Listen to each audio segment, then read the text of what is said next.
It's me, Sean, and I'm here with my roommate, Lavert. How are you doing today? It's going good, Sean. That's good. So, I wanted to make a video about something that's really big and something very, what's the word? Controversial, I would say. What do you think? Controversial, but pretty much domestic, I think. A big topic that is very big to us and to a lot of people at where we are. It is... What was it? The state of Illinois? Yeah. In the state of Illinois, the state budget isn't finalized. So that means that our school is not getting any funding. So people are getting laid off. We have to do a lot of cuts, budget cuts especially. Like, I remember there was a post a couple weeks ago that said they're cutting $20 million out of the budget for this school. And other schools and campuses in Illinois have already closed their doors and shut down because of the budget. It's not finalized. And I've always had, and I've been thinking about this ever since I've been here, that if the budget is not finalized, if we don't get any money soon, I will drop out of the college that I'm in. And it's not like, I really don't want to leave here. This is a really good school. It has what I need for my education. But if I don't get the quality education that they are offering us, I think. That I was offered, yes. Yeah. So if I wasn't getting the education that I was offered, then why am I here? What do you think about it? Well, in my opinion, I'd say we're getting screwed over. But then again, we're getting screwed over by the state of Illinois. But, I mean, this budget thing's really affecting everyone. I mean, to put this into perspective, for example, a GCOM teacher actually got laid off. But the thing is, she already got a new job before she quit this one over here at Western Illinois University. So, by the end of spring break, which happens like at the end of next week, she's going to have a new job somewhere, I don't know where. Yeah, and then that's something that this college is having as well. Like, at the end of the last semester, we had to do 50 staff cuts here on our campus. And I don't know the specifics as to who got cut. I know one of my health professors for one of my gen ed classes, she got, it wasn't laid off, but she took an early retirement. But I still consider that as a layoff, just to cut the number down to keep more money going and everything. And, you know, one of the funniest things that I saw was that the president of the college said that he was going to take a pay cut. He was going to take a cut out of his paycheck. How much is that going to help, though? How much do you think the college president makes? I don't know. And for a college professor, I would say what? Like over... Not a college professor, not a... I'm sorry. I mean the president of the college. Well, I would say a little bit under, what, like $500,000? A year? Probably about that. And I feel like that this pay cut is not going to dampen him at much. He's still making a lot of money. He's making more than my mom makes in 5 years. Probably even more than that. And probably more than your parents combined. Well, I just say, generally speaking, around them.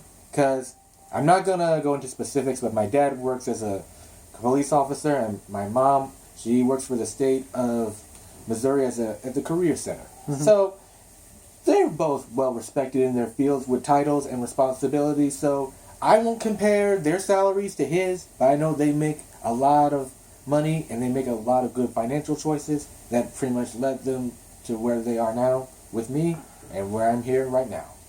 Yeah, and I'm just upset that we're not getting any funding, and I am a theater student, and that's a part of the arts. And everyone knows that the first thing that goes in education when they do cuts is the arts. Hey, I play an instrument, folks. I'm a trumpet player for the marching band. And practically I'm a concert band student somewhat, but I can't do much of an instrument if there's no classes to take them or a professor to teach them. And that's true as well. It's just that the arts are always the first thing to go. Yeah, and I don't get why. The arts allow us to express ourselves, allow us to be who we are, and be free and open with everyone. And yes, I understand math and science and those are important because numbers worldwide, and honestly, I don't give two shits. I don't care. Arts are more important because literally, the lessons that you learn in theater in general, and I'm pretty sure all my theater professors can comment on this video saying how theater can change someone's life or art in general. Doesn't matter what type of art, if it's paintings, if it's video, if it's theater, if it's music, if it's whatever, it can affect you anyway. It'll cause you to cause you to feel an emotion, and you can learn from it, and you learn those lessons, and those carry over into your life, and you'll use them through your lifespan of however old you get. How often do you need to use the Pythagorean theorem in your life? Be honest with me, people. Be honest with me. How many times have you used the Pythagorean theorem outside of school? Not too often. I mean, in school, pretty much for a math class or a science class. Outside? Outside in the real world, only when you're designing an experiment or an invention for the benefit of human life. And how many people do you think actually use it? How many people in their career fields are going to need it? I would say I'm not going to do a math problem for you, but let's see. So if you think about the science and math majors, I would say about 10 or 20? I don't know, I guess. But hey, at least just all those career I'm a theater fields. major, not a math major. I don't know math off the top of my head. But I would say if it has to do with a math or a science major, in those general concepts, that would pretty much involve the Pythagorean theorem. Yeah, but I mean, like, the math that you learn is something that you're... Basically, in life, you need to learn how to add, subtract, multiply, and divide. Of course. Those are probably the easiest things. Fractions as well.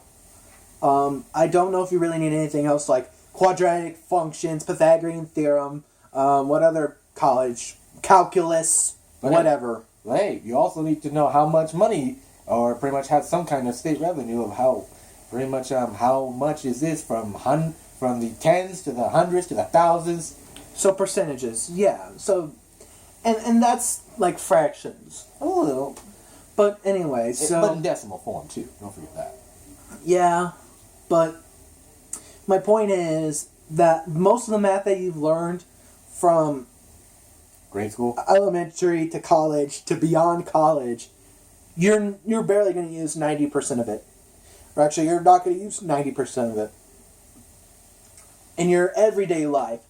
Now, if you are a biomedical engineer where you need to learn all the body parts to a human and how they function and how you can fix it if something goes wrong, or if you're a computer scientist and you need to learn several equations on how to design a computer program or whatever, then yeah. But I mean, like, the everyday person, like me as an actor, I don't need to know quadratic functions to live. All I need to learn are easy math, like fractions and stuff. Technicalities matter. So, that's just how I feel that, one, Illinois state budget needs to be fixed. And I'm pretty mad about that, and I don't want to blow up on here. Hey, you want to know something interesting? What? Another thing that has to do with the Illinois state budget? What? I once talked to my dad once, and Oh, wait, I talked to my dad once, too. No, that's the interesting part. I actually talked to him about the lottery, too. Okay. For Illinois. He told me that since the Illinois state budget is going belly up, he told me that since if you would win the lottery here in Illinois, they actually wouldn't have the money to help pay you. And that's true also. Like, again, we have, how much? What was it? $1.5 billion, with a B. $1 billion on the Powerball last... Winter? During winter break. During the winter, we had a $1.5 billion Powerball. That's 9 zeros, folks. 9. And you can't use any of that money to help the state.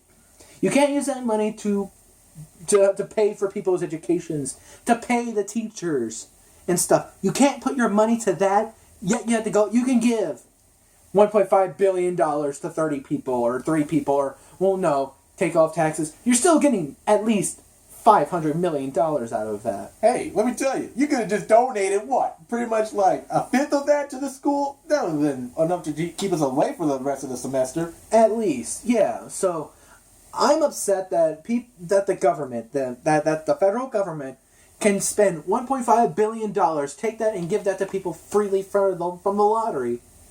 And also, another thing, we have like a $19 trillion debt over the United States head, and we're giving out millions of dollars to people like that. Hey, go to www time clocks for the U.S. and go to the first link. You actually see pretty much how many of the clocks are going in red. First one for the U.S. debt clock, you're pretty much going to see red numbers going up. That reads how much we are in debt. Exactly. So that's just my opinion, and I brought him on to give his 2 cents as well. And we just want something done. And it seems like if you want something done in this country, in this day of age, you need to be vocal about it. So that's what I'm doing. I'm being vocal about this. I'm not as vocal as he is, but I do agree with his sense of mind. There, so thank you for watching, people. Like, comment, and subscribe down below, and we'll see you in the next video. Peace out, Girl Scout.